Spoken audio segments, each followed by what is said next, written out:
Supreme কোর্টের নির্দেশের পরেও ডিএ নিয়ে জটিলতা কাটছে না।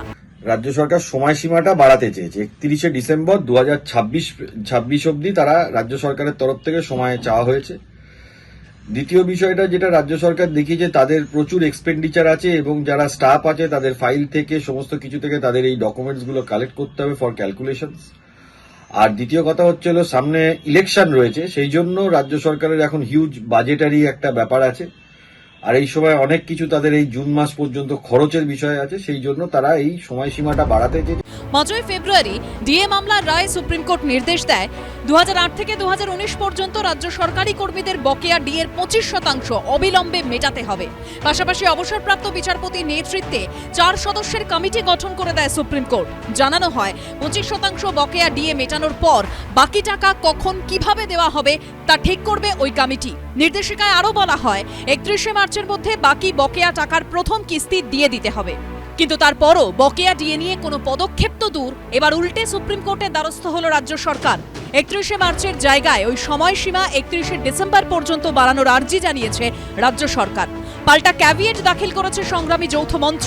মুখ্যমন্ত্রী এই ব্যাপারটা যে করবেন এটা আমরা আগে থেকেই আজ করেছিলাম। আইনের পথে আমরা ক্যাভিয়েট করে রেখেছি। আগামী 13ই মার্চ আমরা এই দাবিতে সারা রাজ্যে আমরা ধর্মঘট ডেকেছি।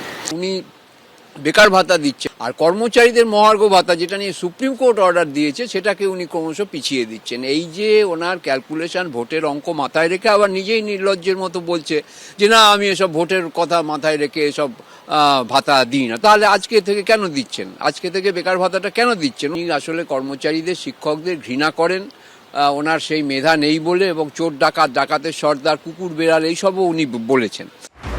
বকেয়া ডিএ দেওয়া নিয়ে সুপ্রিম কোর্টের কাছে রাজ্য সরকার ফের সময় চাওয়ায় সুর চড়িয়েছে বিরোধীরাও। প্রথম কিস্তি রাজ্য সরকার দিয়ে পরের কিস্তির ব্যাপারে কথা বললে হয়তো একটা যৌক্তিকতা থাকতো। দেব করতে করতে আজকে কয়েক বছর কাটিয়ে দিয়েছে। বারবার সুপ্রিম কোর্টের আদেশের বিরোধিতা করেছে, আদেশকে ভঙ্গ করেছে। অতএব আমি মনে করি যে কোনোভাবেই ওদেরকে আর সময় দেওয়া সম্ভব নয়। রাজ্যে যারা সরকারি কর্মচারী তারা কেউ তৃণমূলকে ভোট দিবে না, তাই তাদের ডিএ দিয়ে লাভ কি?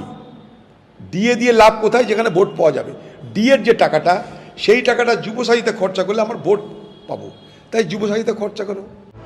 বিরোধীদের পাল্টা জবাব দিয়েছে তৃণমূল। কোন রায়ের অবমাননা, রায়ের উপরে তার অ্যাপিল করার জায়গা আইনে রয়েছে, কোনো অবমাননার বিষয় নয়। বেশ করা হয়েছে, বেশ করেছে, ভালো করেছে। বাংলার গরিব মানুষের পাশে সরকার দাঁড়িয়েছে।